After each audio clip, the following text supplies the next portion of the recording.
Yes, all the way from Middle-earth, Richard Armitage joins us ahead of the release of the new Hobbit movie. And star of the new Hobbit movie, Richard Armitage, will be joining us too. Yes. Bilbo Baggins' epic adventure continues this Christmas as the second part of Peter Jackson's Hobbit film trilogy hits our screens. The Desolation of Smaug reunites Bilbo, Gandalf and the King of the Dwarves, Thorin, played by actor Richard Armitage, who joins us on the sofa this morning. Now, before we speak to him, let's see him in action. If you awaken that beast, it will destroy us all. You can listen to this naysayer, but I promise you this. If we succeed, all will share in the wealth of the mountain.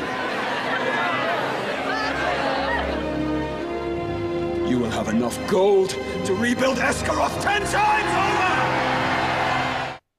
And Richard joins us now. Good to see you. As you walked in at 6'3", I couldn't help but think, how did someone ever want to cast you as a dwarf? I know, that was my question to Peter when we first met. And Really? it's interesting, I forget how small he is until I see the movie, and small body, big voice. Yeah, and they were making hard work for themselves to have to make everyone else look taller than you, weren't they? Yeah, I think the inspiration behind it was that when we're reduced by the camera, they don't want us to look like children. They sort of want us to look like warriors. So hiring big actors was part of that plan. But presumably you had to do some special training to know how a person of that size would walk, talk, react, etc., etc. We did. We had what was called a dwarf boot camp, which involved boots, and it was a little bit camp at times. Mind boggles. Sorry.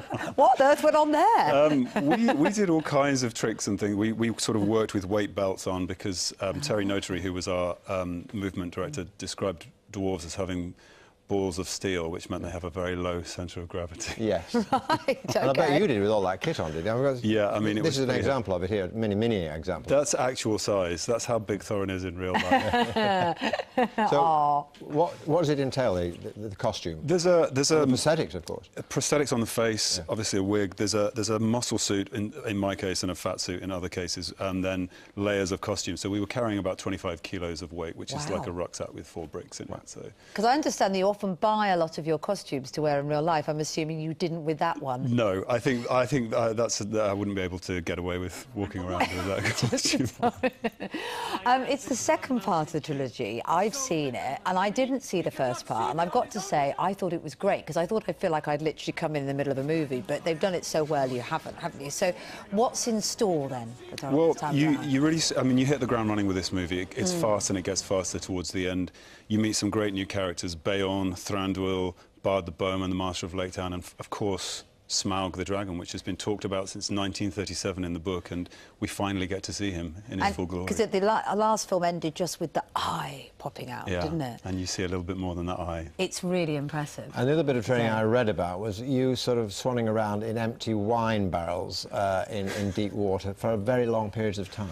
Yeah, I mean, that was a sequence which was shot in lots of different locations. We shot on the Pelorus River, which was one of the most beautiful locations in New Zealand. And then we came into the studio and we worked on what was effectively a fairground ride powered by V8 engines.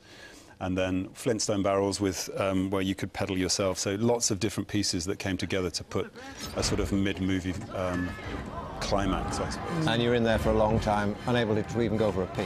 Well, peeing was one of them. No, it was in the research. No, there was a debate as to who was peeing in their barrel and who wasn't. Oh, my good God.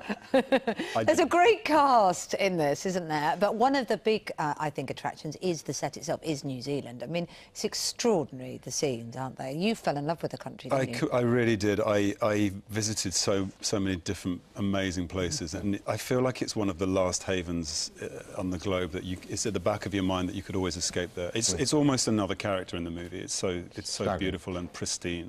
Yeah. Really I must say I had the same impression. You turn every corner, every frame is a Rembrandt. It's absolutely beautiful. It takes your breath away. It really stunning does. place. Well, the movie is opening next week. Yeah, next Friday the 13th. Look forward to it. Thanks very much. Lucky for some, hopefully for you. Thank yes, very good indeed. Thanks very much indeed. Weather's a big story again this morning. Of course, here's Alex with all the details. Hello, good morning. As we